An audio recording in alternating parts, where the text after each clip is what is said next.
একটি বিশেষ ঘোষণা। আগামীকাল সকাল 7 ঘটিকায় 7টার সময় একটা দলের খেলা আরম্ভ হইবে। যে দলটি আগামী 7 তারিখ সকাল 7 ঘটিকার সময় একটি দল ফুটবল খেলতে নামবেন, তারা দলটি একটা বিশ্বকাপে তারা 7 আপ খেয়েছিল। আরেকটি দুঃখের বিষয়, তাদের জার্সি নাম্বার 7 যে প্লেয়ারটা, সেই প্লেয়ারটা আর খেলতে পারছে না। আরেকটি ঘোষণা, তারা 2014 বিশ্বকাপে 7টি 7 আপ খেয়েছিল। তাদের ফলাফল খুবই ভালো। তারা পাঁচবার বিশ্বকাপ জিতেছে। বড় অর্জন, তাদের জীবনের বড় অর্জন। আরো ফলাফল ভালো, তারা অনেকগুলো কোপা আমেরিকা জিতেছে। সেই জন্য আগামীকাল শুভ দিন। বিজয় হোক, বিজয় হোক। যারা 7টা, যারা 7 আপ খেয়েছিল, তাদের বিজয় হোক। কারণ তারা তো আর চাইবে না 7 আপ খাইতে। তাদের কাছে 7 আপ খেয়েছিল, তারা অলরেডি বিদায় হয়ে চলে গেছে। কারণ এখন আর কেউ পারবে না 7 আপ খাওয়াইতে। কারণ তারা জানে যে এখন 7 আপ খাওয়ার পার্টি যারা ছিল, তারা আর কোপাতে নাই, তারা ইউরোতে খেলছে। ইউরোপ চ্যাম্পিয়ন তারা লিগে থেকে তারা অলরেডি বিদায় হয়ে গেছে। তাদের আর 7 আপ খাওয়ানোর কেউ নাই, কারণ কোপা আমেরিকাতে তারা নাই। উরুগুয়ের সাথে আগামীকাল খেলা ব্রাজিলের। তারা চাইবে যে তাদের ম্যাচটা যেন খুব ভালোভাবে হয়, আর তারাও চাইবে যেন এই 7 আপের গল্পটা, 7 আপের যে বিষয়টা, তারা যেন আর কোনোদিন না শোনে।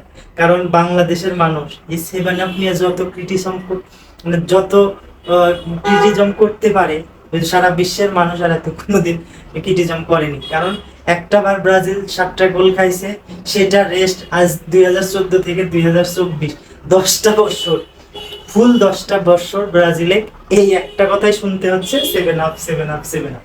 যতদিন আমার মনে হয়, যতদিন বেঁচে থাকবে, বিশেষ করে বাংলাদেশ থেকে, বাংলাদেশের যারা ব্রাজিলের সাপোর্টার আছে, তারা যতদিন বেঁচে থাকবে, তাদের মনে হয় শুনতেই হবে যে 7 আপ 7 আপ 7। কারণ এই একবার খাইছে, সারা জীবন তারা শুনবে যে 7 আপের গল্প। 7 আপের গল্প তাদের সারা জীবনই শোনা লাগবে, সারা জীবনই তারা শুনে যাবে। আর এইবার কোপা আমেরিকাতে আর্জেন্টিনা খুব ভালো একটা ফর্মে আছে। তারা একটানা সবগুলো ম্যাচ জিতেছে। তারা সেমিফাইনালে চলে গেছে। সেমিফাইনালে কানাডার সাথে তাদের ম্যাচ করছে। তার মানে তারা একটা সহজেই সামনের সমীকরণটা খুব সহজেই তারা এটা পাচ্ছে, কিংবা তারা সমীকরণটা খুব ভালো। তারা দেখতেছে ফাইনালও খুব ভালোভাবে যাবে। এই ফুরফুরেতে ওইদিকে সাঙ্গাওয়াতে ওইগুলো, ওই আফা গ্রুপের যারা আছে, আফার যারা সদস্য, তারা আফার যারা ভক্ত, আফার যারা সাপোর্টার, তারাই আসছে হচ্ছে 7 আপের গল্প শুনতে। সারা জীবনই 7 আপের গল্প শুনবে।